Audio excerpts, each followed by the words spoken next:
Yeah, g'day Australia. I say to all of you that my main objective in relation to being able to put the message out there to the Australian public is of concern. That concern is your life. That concern is your children's life. The unions have said to me that I come across too aggressively, and that's why the media don't want to put me on there. I don't think I do. I think I'm pretty mild compared to what should be said to these politicians who have allowed all of you and all of your children and your grandparents to all be exposed to poisonous products, asbestos, and all the other products that have been coming into this country.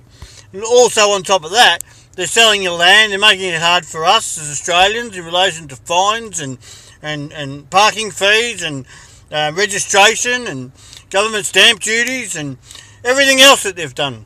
So I feel that I've been very mild and mellow as to what I should have been. So not only that, you're talking about little babies dying. You're talking about little children that have to live in asbestos houses. Still, in this day and age. Why? Asbestos around schools, poisons around schools, products that have been banned overseas that have been poured around schools so children get cancer, vaccines put in children's bodies that have got formaldehyde in them, mercury in them, aluminum, MSG. What else have they got in them? Who knows? It bypasses the immune system, all that stuff. Yes, we have to vaccinate against certain things. I agree with that. But to put this other stuff in these vaccines that are going to do goodness knows what to our children is a crime. And they're forcing you to do that. They're saying you will not get paid the dole if your child doesn't have these vaccines. So they're saying to you, and yet there's hundreds of people all over the world, thousands of people all over the world jumping up and down about these vaccines and what's in them.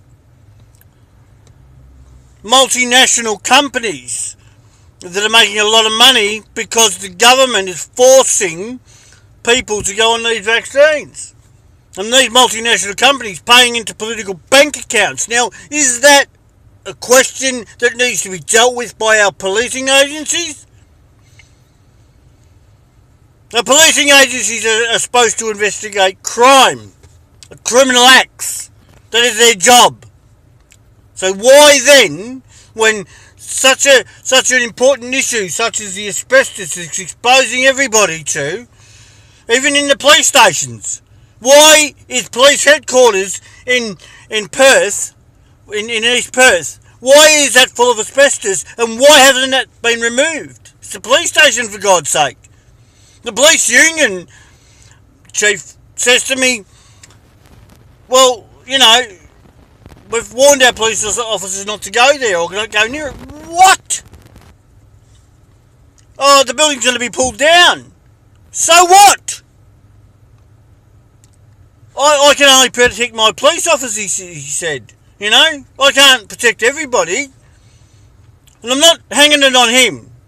What I'm saying is that this whole issue, these whole concerns about the environment and what we're being exposed to in this country because of the negligence of this government and negligence in relation to protecting us and our children, selling our ports, you know, selling our land, instead of investing into a business, instead of investing into Australia, they're going against our own country by not investing in Australia ourselves to benefit us.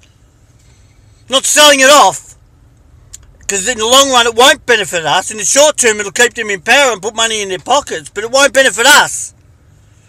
Has it benefited us? Well, no, they're putting the taxes up, they're putting the rates up, and they're putting their petrol up, and they're putting everything up, and it's costing us. It's not on. The media. What is it with the media? They won't give me 2 minutes of my time. I've walked into the media, I've walked into 6PR and I've put asbestos down on the table. In a bag, of course. From a job around the corner. where they could have been exposed to. It's an international issue. It's an international concern. Then we've got the $50 note, the fake $50 note, going around everywhere. No warning to the public on how to recognise a counterfeit dollar.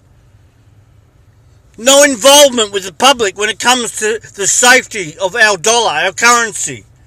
What is that? It's a criminal act by the government. Negligence. For our dollar to be used overseas. You know, they're taking these counterfeit dollars overseas, changing the currency for overseas currency, then they come back and they get proper dollar for it. The real thing. What is the real thing? It's made in China. It's disgusting. Wrong criminal acts everywhere to do with our parliamentary system. It's quite simple. Easy to fix. It's a whole mess up. We can have full employment. We can live in a safe environment. We can have economic stability. Not only in this country, all over the world. Providing we have a revamp of our political system completely. Revamp of our taxation system completely. Full transparency on everything. A major overhaul with our legal system. Completely. A major overhaul with our jail system completely. To be able to give back to the people that have committed crime because of the way this government has set up things. There's many issues out there that we can make positive. But this government and the Australian public have to be aware of what it is, why it is we have to do this. We have to do this for our children. We have to do this for you. We have to do this for the grandparents and the people and the soldiers that fought for this country to be free and safe. So come on, Australia, understand what it is I'm saying and why I'm saying it. Because they're coming at me. I'm on the verge of bankruptcy. I'm on the verge of being broke. I'm on the verge of being out in the street again. Because that's what they want. And that's what they've done to me many times over. I'm a smart man, you can know that. You know that I'm versed on many things, and I've been around for a very long time. This ice epidemic, you know, full bottle on that. Know how to deal with it, know how to fix it up. Easy. Decriminalise it, regulate it, hand it out, get people on rehabilitation programs, and let's make it happen. Get those people working. National service. Let's teach our young people how to build things. How to not have to rely on new steel. You know? Bring the old steel back. Refineries everywhere. Let's make it happen. We've got the opportunity to do that. It is your opportunity now, this second, to make a difference. So come on, Australia, get behind me. I need a hand. I don't want to be out in the street. I don't have to be doing criminal things to survive. Why should I? And why should you not have the opportunity to make a difference to the little grandkids and to the little bubbies and the mummies tummies? Because that's what it's all about. And that's what I'm fighting so hard for. The future of Australia. Led by Australians. All Australians. And come on, Aussies, you can do it. I know you can. Jeff Elliott signing off. Get behind me, Aussies. Come on.